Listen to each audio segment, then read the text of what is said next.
Hello and welcome, this is Mohammad Iqbal Khan advocate. I am here for delivering legal lecture. आज का जो हमारा topic है वो है contract of the dower made by father. Contract of dower made by father यानी हक महर का मुआहदा अगर लड़के का बाप करता है तो उसकी क्या सूरत हाल है।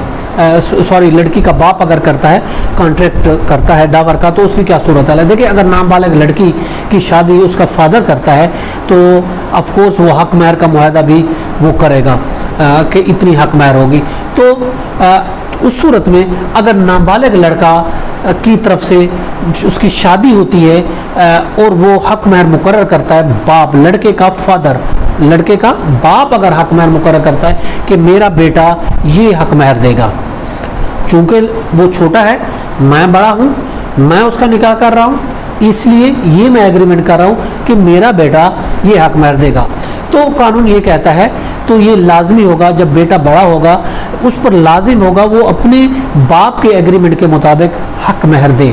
जितना उसके बाप ने मुकर्रर किया है उसी के मुताबिक फिर उसकी जिम्मेदारी होगी उसके बेटे की कि उसी हिसाब से वो हक महर अदा करे। ऐसा मुआहदा शादी के बाद भी हो सकता है। शादी हो गई, लड़का छोटा था, उसने हक महर का एग्रीमेंट नहीं किया और उसके बाद शादी होने के बाद भी वो हक महर का एग्रीमेंट कर सकता है, हक महर मुकर्रर कर सकता है, फिक्स कर सकता है। और चूंकि उस टाइम बेटा माइनर था, छोटा था, अब बड़ा हो गया, इसलिए बड़ा होने के बाद वो अभी बाद में भी मुकर्रर कर सकता है।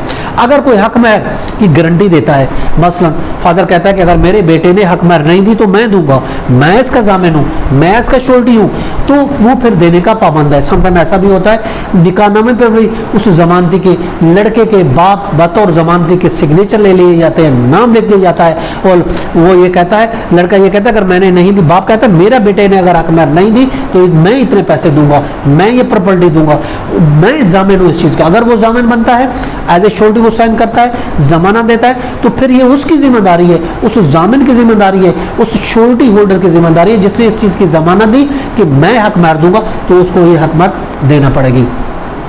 सुन्नी ला के मुताबिक जैसे बाप वो कहते हैं जिम्मेदार नहीं होगा, एज पर सुन्नी ला वो कहते हैं बेटा, चूंकि ये शादी पर्सनली मैटर था इसलिए शादी का जिम्मेदार जो है वो बेटा ही होगा, बाप नहीं होगा। शिया के मुताबिक जब बेटा का रोजगार नहीं है, कोई कारोबार नहीं है, तो बाप उसका जिम्मेदार होगा कि वो हक महर अदा करे। अगर नाबालिग मर्द हो तो उसकी जायदाद हक महर में वो दी जा सकती है, और अगर जायदाद ना हो तो उसका बाप या जमानती वो जिम्मेदार है कि वो हक महर दे।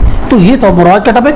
अगर बाप एग्रीमेंट करता है तो फिर बाप जिम्मेदार है, अगर जमानत देता है तो भी जिम्मेदार है। तो इस सूरत में अगर बेटा पे नहीं कर सकता तो बाद में उस बेटे के बाप को कोर्ट में घसीटा जा सकता है, उसके खिलाफ केस फाइल किया जा सकता है, वो जामिन था तो उससे रिकवरी की जा सकती है। ये तो मुराद का टॉपिक। इजाजत दीजिए, हैव अ नाइस डे, अल्लाह हाफिज़।